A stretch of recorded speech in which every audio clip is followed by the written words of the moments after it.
Good morning అండి. ఈరోజు మనం మాట్లాడుకునేది చంద్రబాబు నాయుడు గారు 33,000 కోట్ల రూపాయల సంబంధించి పెట్టుబడులు వచ్చినాయి. దానివలన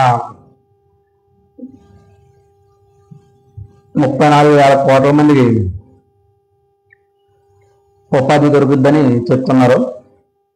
అలాగే ఏ కంపెనీలు ఏ జిల్లాలో వచ్చినా కూడా చాలా క్లియర్ కట్గా ఇచ్చారు. అది ఇప్పుడు మనం కంపెనీలు వస్తే ఆటోమేటిక్గా రెవెన్యూ డెవలప్ అవుతుంది. అంతేగాని కంపెనీలు రాకుండా ఓన్లీ మనం సంక్షేమం ఇద్దాం అంటే ప్రజలు కూడా యాక్సెప్ట్ చేయలేదు 2024లో. అందులో చంద్రబాబు నాయుడు గారు అండ్ పవన్ కళ్యాణ్ గారు మెయిన్ వాళ్ళు ఏం చేస్తున్నారంటే అటు సంక్షేమం, ఇప్పుడు గ్యాస్ సిలిండర్లు కానీ పెన్షన్స్ కానీ ఇవన్నీ ఇస్తా ఈ డెవలప్మెంట్ కూడా చూపిస్తున్నారు. అలాగే ఏ రంగంలో ఏ కంపెనీ అన్నది క్లియర్గా చెప్పుకున్నా ఎంతమందికి ఉపాధి వచ్చినాను. Deccan fine chemical limited India అన్న కంపెనీ అనకాపల్లిలో పెడతారు. అలాగే 1,560 కోట్లు, అలాగే 1,800 మందికి ఉపాధి. అలాగే next Bharat electronics limited Sri Sathya Sai జిల్లా ఉంది కదా, అక్కడ 1,400 కోట్లు, అలాగే 800 మందికి ఉపాధి వస్తుంది. అలాగే పిఆర్ ఎనర్జీ ప్రైవేట్ లిమిటెడ్ కర్నూలులో 1,286 కోట్లు, 1,200 మందికి ఉపాధి.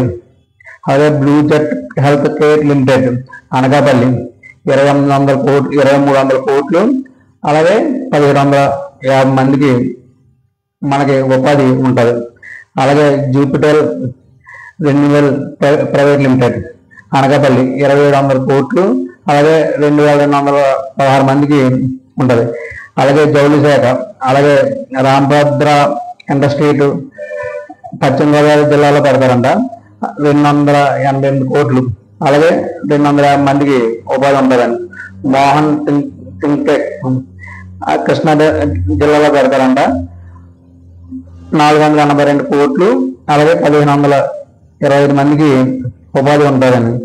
అలాగే ఏటీసీ టైప్స్ అనకాపల్లిలో పెడతారంట, 1,779 కోట్లు, అలాగే 600 మందికి ఉపాధి ఉంటుందంట. ఎన్ఎం శాఖ నితిన్ సాయి కన్స్ట్రక్షన్స్ ఏలూరు 1,150 కోట్లు పెడతారు, అలాగే 500 మందికి ఉపాధి ఉంటుంది. దేశరాజ్ సోలార్స్ ఎనర్జీ అనంతపురం శ్రీ సత్యసాయి జిల్లాలో పెడతారు, 2,920 కోట్లు, అలాగే 230 మందికి ఉపాధి ఉంటుందని చెప్తున్నారు. అలాగే ఎంప్లాయీస్ ఎనర్జీ సొల్యూషన్స్ అలాగే కడపలో 3,940 కోట్లు, 260 మందికి ఉపాధి ఉంటుందంట.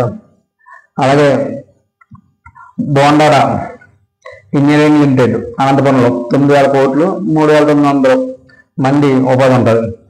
అలాగే పర్యాటక శాఖ Bengal ultimate resorts LLP Tirupati 150 కోట్లు పెడుతున్నారు, అలాగే 350 మందికి అవకాశం ఉంటుందంట. అలాగే Sravanthi hotels and resorts private limited Tirupati 327 కోట్లు, అలాగే 570 మందికి ఉపాధి ఉంటుంది. వరుణ హాస్పిటల్స్ విశాఖపట్నం 899 కోట్లు పెడుతున్నారు, అలాగే 1,300 మందికి ఉపాధి ఉంటుంది. అలాగే ఐటీ శాఖ Deccan air condition India Sri city Tirupati 2,475 కోట్లు, 5,150 మందికి అవకాశం ఉంటుంది. అలాగే ఫోటోనిక్స్ ఇండియా ప్రైవేట్ లిమిటెడ్ కర్నూలులో 1,057 కోట్లు పెడుతుంటే 622 మందికి ఉపాధి ఉంటుంది. అలాగే ఏపీఐఐసి ద్వారా ఆమోదించిన పెట్టుబడులు మొబైల్ కమ్యూనికేషన్స్ వింగ్టమ్ మొబైల్ కమ్యూనికేషన్ తిరుపతి 360లో పెడుతున్నారు, 1,061, అలాగే 10,000 మంది ఉపాధి ఉంటుంది. అలాగే ఆలిఫ్ ఇది హైదరాబాద్లో కూడా ఉంది, కుప్పం చిత్తూరులో పెడుతున్నారు, 5 కోట్లు, 1,500 మందికి ఉపాధి ఉంటుందంట. ఇలాగ చాలా క్లియర్ కట్గా ఇలాగ అంటే బొబ్బట్లు మేము అని గుడ్లు మేము అని అలాంటివి ఏమలేదు. అలా జనాలు చూస్తారు, చంద్రబాబు నాయుడు చేయనా, పవన్ కళ్యాణ్ గారు చేయనా, జగన్మోహన్ రెడ్డి చేయనా, ఏంటని జనాలు చూస్తారు. ఇలా డెవలప్మెంట్ అవుతే ఇంకా ముందుకు వెళ్తుంది ఏపీ.